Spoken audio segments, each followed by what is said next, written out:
Penguin Random House Audio presents The World, A Brief Introduction by Richard Haass. Read for you by Dan Woren. For Susan, Sam, and Francesca. Preface.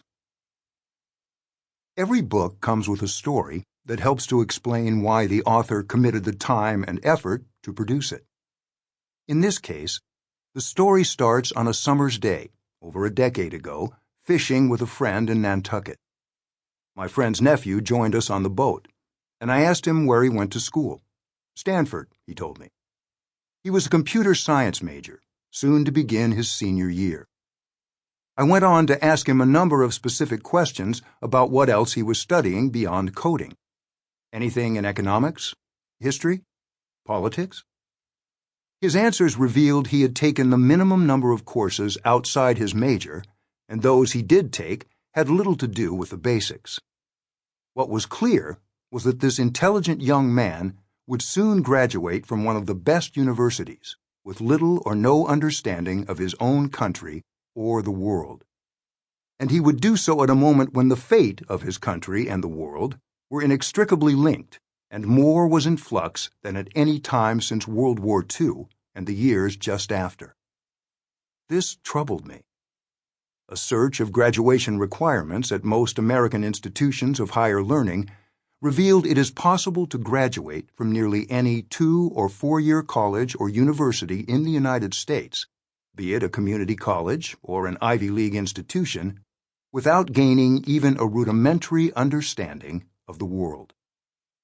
A recent survey of over 1,100 American colleges and universities found that only 17% require students to take courses in U.S. government or history, while only 3% require them to take coursework in economics.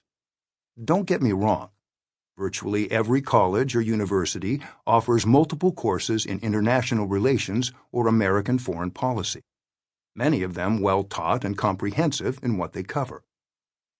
But unless a student chooses to major in these subjects, these courses are not required for graduation, and in many cases, not even then, for those who do choose to major in a related area. One survey of the top American colleges and universities showed less than a third required history majors to take a single course in U.S. history or government. Core courses that all students must take are an endangered species. What most institutions require is that each student take one or more courses in various designated areas, such as the natural sciences, the social sciences, and the arts. In larger institutions, there may be as many as 100 courses to choose from in each area. Thus, it can be possible to fulfill an American history requirement without learning about the American Revolution or the Civil War, or to satisfy a world history requirement without understanding World War II or the Cold War, or, more fundamentally, why the world matters and how it operates. Studying a foreign language is valuable, but it is not a substitute. In high schools, the situation is even more pronounced, in that many schools do not even offer basic courses in international relations or global issues. My purpose is not to explain how all this came to be, although I would say high schools have increasingly given short shrift to civics and social studies because of resource limitations and pressures to satisfy mandates related to science, technology, engineering, and mathematics, also known as STEM. Another explanation is the difficulty in reaching agreement as to what should be taught. The reluctance of institutions of higher learning to assert what they believe a graduate should know and have under his or her belt is an unfortunate development. It would be far better if they would do so, and individuals could then choose to go to the school whose requirements best met their interests and objectives. And then there is the fact that approximately 1/3 of Americans who graduate from high school do not attend any college, and that only some 40% who do achieve a degree. All this, however, is a conversation for another day. What matters here and now is that an increasing number of young people in the United States and elsewhere are essentially uninformed about the world they are entering. That said, this book is for men and women of all ages. Many of us who attended college did not focus on these issues, or even if we did study them, we forgot much of what we were taught. What's more, what people of my generation learned decades ago is increasingly inadequate or even obsolete. A great deal of history has transpired in recent years. The Cold War, which was accepted as a permanent given when I grew up in the 1950s and 1960s and defined the world for the 4 decades after World War II, is over, as is the Soviet Union. China is a world power. New technologies and issues, from the Internet and artificial intelligence to climate change, have emerged. The time has come to stop thinking of an education as something we receive in our youth, finish by the time we are in our early to mid-20s, and live off for the next 50 years. We need to regularly top off our intellectual tank as we drive down the proverbial highway of life. My aim in this book is to provide the basics of what you need to know about the world, to make you more globally literate. Global literacy, as used here, is not about the number of people around the world able to read. In case you are interested, though, it turns out that some 85% of adults worldwide are able to read, a number that sounds better than it is because it still means 750 million men and women cannot. Rather, global literacy for our purposes has everything to do with how much, or little, people know about and understand the world. Global literacy is essential because we live in a time in which what goes on outside a country matters a great deal. Borders are not impermeable. The United States is bordered by 2 oceans, but oceans are not moats.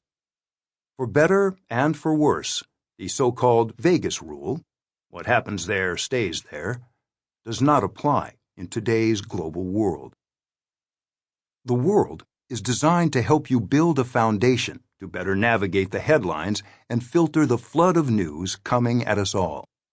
One objective is that readers will become less vulnerable to being misled by politicians with partisan agendas, and by others claiming to be authorities when in fact they are not. All of us make decisions and voice opinions, be it as voters, students, teachers, parents, friends, consumers, or investors, that affect the country's and hence our own relationship with the world. With a better understanding of the world and the challenges that await, you will be a more informed citizen, one better able to hold your elected representatives to account and to arrive at sound, independent judgments. Just think about some of the questions that connect to the headlines. Is free trade something to support or oppose? Are tariffs a good idea? Should the United States attack North Korea and Iran, live with their nuclear programs, or negotiate?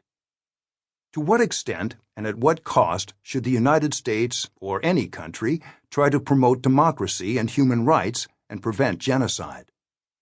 How real is climate change, and what should be done about it? Should I volunteer for the armed forces or go to work for an international agency or non-governmental organization, NGO? Is it patriotic to buy goods produced in my own country and not elsewhere, even if it is more expensive to do so or the quality is not as good? What precautions are worth taking against pandemic disease or terrorism? What do we owe refugees and others who want to enter our country? Are China and the United States bound to become enemies and enter into a relationship reminiscent of what existed between the United States and the Soviet Union during the Cold War? There is no limit to the number of questions that could be raised dealing with the world, where the answers could have profound consequences for our lives. We exist in a moment when history is being made. The fact that we describe the present in terms of the past, for instance, that we live in the post-Cold War world, tells us where we have been, not where we are heading. The tectonic plates of international relations are moving. History did not end with the Soviet Union's collapse. This is a Sample complete. Ready to continue?